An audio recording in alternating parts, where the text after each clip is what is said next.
Hi guys, we're on to doing our second beverage of the day. It's a lavender adult beverage, which everybody's going to enjoy.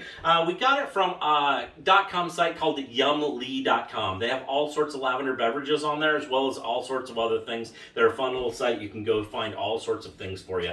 But the things we're using today in our beverage, it's got a gin. We've frozen our gin to make it nice and cold. We've got some ice. We've got obviously our lavender sugar syrup from last week. We have our juiced lemon, a whole juiced lemon. We need about an ounce of that. A couple of tablespoons or a tablespoon or so of honey.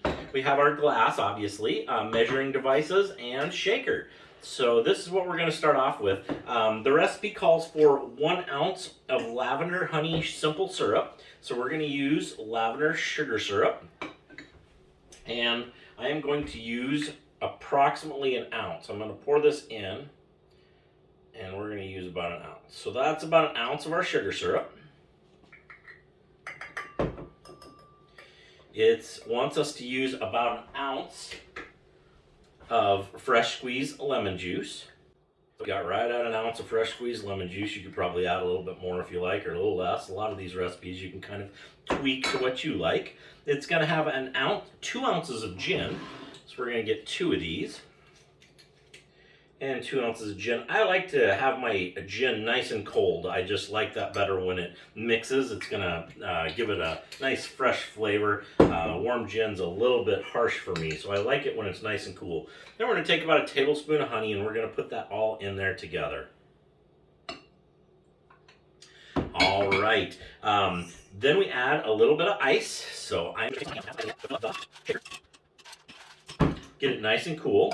We're going to put the shaker top on, obviously. We'll give it a nice little shake. Take off the top, just the strainer top.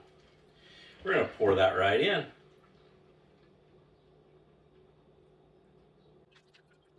Nice little shaker for a martini glass full. There's a couple of things you can garnish it with.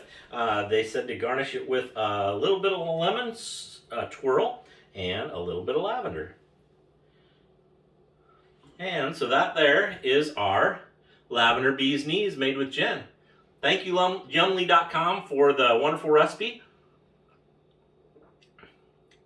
Oh my goodness, how good is that? You guys all got to try that. That's an amazing drink. Even if you don't like gin, I think you'll love that. Thank you guys for coming and joining us today with our lavender cooking series. We'll be back in a week or so with our 3rd episode of the series. We appreciate you.